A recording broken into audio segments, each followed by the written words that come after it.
Caesar expected a greater commotion in Gaul. He wanted Pompey to stay near the city and keep the men in line. They thought it was important that the resources of Italy should appear so great that if they lost, not only could the Roman army come back, but also come back stronger than before. All of this work showed the Gauls what the discipline and hard work of the Romans could actually accomplish. Indutio Marius was killed. The Treveri tried to beg the Germans for what they want, offering them money. When it didn't work, they went to the smaller states, who accepted their wishes. They gave hostages as a collateral for the money. Caesar saw that the Nervii, Aduatuci, and Menapii, with the addition of all the Germans, were under arms, that the Senones did not assemble according to his command, though he thought that they should have taken measures for the war earlier than he wanted to. He marched unexpectedly into the territories of the Nervii, and before they could either assemble or retreat, compelled them to enter into a surrender and give him the hostages. After he was done, he led the legions back to their winter quarters. Per usual, he called a council of the Gauls at the beginning of spring, and everyone except for the Senones, the Carnutes, and the Treveri had come. He transferred the council to the Lutea, or the Parsii. Acco orders the people to assemble in the towns. News is brought that the Romans are close at hand. Through necessity, they give over their design and send ambassadors to Caesar to be pardoned. They make advances to him through the Aedui. Caesar readily grants them pardon and receives their excuse. He delivers the 100 hostages to the Aedui. The Carnutes send ambassadors and hostages to the same place as the Aedui. Caesar concludes the council and imposes a levy of cavalry on the states. Since he took such good care of the Gaul problem, he focused solely on the Treveri and Ambiorix. He orders Cavarinus to march with him the cavalry of the Senones. The Menapii bordered on the territories of the Eburones, and they were the only ones who had never sent ambassadors to Caesar for peace. He sent the baggage of those who were in the whole army to Labienus in the territory of the Treveri. He proceeded against the Menapii with 5 legions. They, having assembled no troops, as they relied on the defense of their position, retreated into the woods and surrendered all of their property. Caesar divided his forces hastily and constructed some bridges. Then he entered the country. He burned their houses and villages and got possession of the larger number of cattle and the men. Finally, the Menapii sent ambassadors to him for the purpose of peace. He assured them that he will consider the number of his enemies if they shall receive within their territories either Ambiorix or his ambassadors.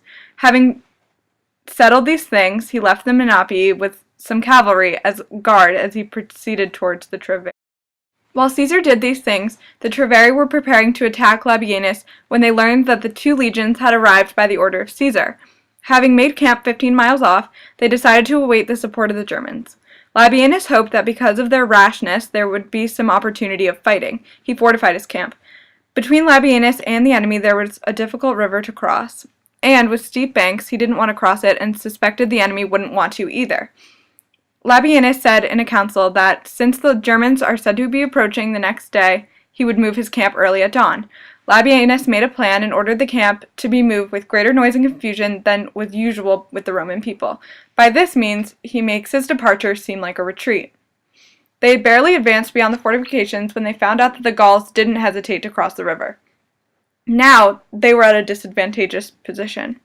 Labienus suspected that these things would happen, proceeded quietly, and tried to entice his men to cross the river. He said, "Soldiers, you have the opportunity you have sought. You hold the enemy in a disadvantageous position. Show us your valor." He ordered the troops to face toward the enemy and form a line, and places the rest of the horses on the wings. Labienus pursued them with the cavalry and got possession of the state a few days after. The Germans, who were coming to the aid of the Treveri, were informed of their flight and retreated back to their own homes. The relations of the Indutio Marius, who had been the promoters of the revolt, went to their own state with him. After determining that it would be advantageous to cross the Rhine, Caesar orders for the construction of a bridge across the waterway. His men complete it within a few days, and he leaves some of his forces at the bridge as reinforcements and brings the rest with him. Caesar also grants forgiveness to the Ubii tribe, a group which has both sent him hostages and surrendered to him. The Ubii inform Caesar that a rival tribe, the Suevi, are planning an attack against him.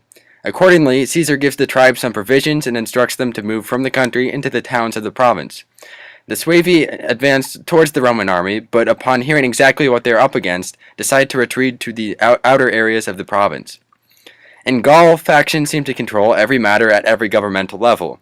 These factions seem to have been around since ancient times, and their existence ensures that the Gallic people's interests are fought for in all situations. When Caesar arrives in Gaul, the Aedui are leading one faction and the Sequani are leading the other.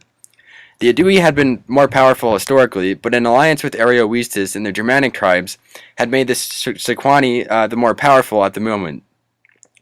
Through several military victories, the Sequani had obtained Aeduan hostages and land as well as the rule of Gaul. I'll just go over that. Diviciacus, the leader of the Aedui, had unsuccessfully lobbied for help from the Roman Senate. However, when Caesar arrived, the Sequani lost their control and handed back their hostages. The Remi then became the second most powerful to the newly restored Aedui. There are two types of honorable men in Gaul, the Druids and the Knights. While the majority of Gallic peoples live the lifestyles of slaves and debtors, these honorable groups are religious folks. The Druids have the ultimate say over Gallic legal decisions. If the accused do not follow the Druids' orders, they are outcast from society. The Druids gather at a fixed time of year to serve on a council concerning legal affairs, a tradition which supposedly began in Britain. The Druids do not pay taxes or serve in the military. This makes the status of a Druid quite desirable to many people. The Druids also memorize many verses, a practice which keeps their teachings private and keeps their memories sharp. The Druids also educate young people about science and religion. The Knights comprise the other order. They are also engaged in war. These men were born into the upper class and have the most power, influence, and dependence.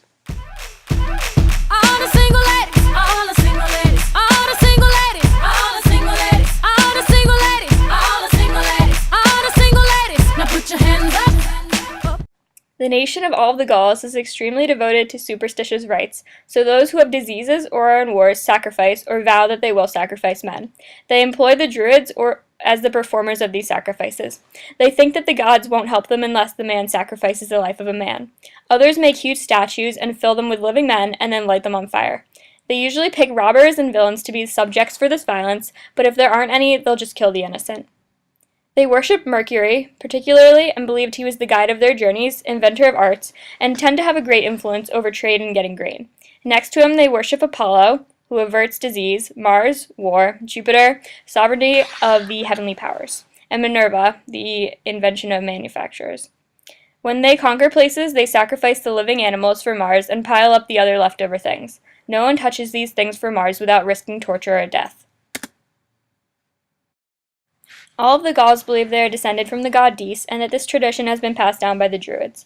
They divide the seasons by the number of nights, not days, and keep birthdays at the beginning of months and in years in such an order so that day follows night. They are different than almost all other nations. They don't let their kids approach them until they are grown up and can partake in war.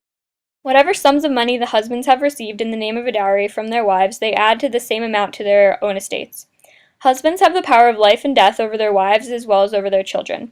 When the father of a family is killed, they may hold an investigation upon the wives, and if they find proof, torture and kill them. Their funerals are magnificent and costly, and they cast into fire all things, including living creatures, which they suppose to have been dear to them when alive. Slaves used to even be burnt with them after the ceremony. If anyone hears any rumor from their neighbor concerning the Commonwealth, he should tell the government and no one else, just in case they are mistaken. It is not lawful to speak of the Commonwealth except in council. The Germans differ from these a lot, and they don't pay regards to sacrifices. They worship the sun, moon, and fire, and haven't heard of any other deities.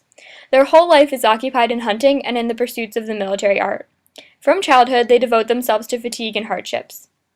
To have had knowledge of a woman before the 20th year, they reckon among the most disgraceful of acts. Of which matter there is no concealment, because they bathe promiscuously in rivers and only use skins or small cloaks of deer hides. A large portion of their body is consequently naked. Okay. Okay. They do not pay much attention to agriculture. Most of their food consists of milk, cheese, and flesh. There are no fixed boundaries on an individual's land.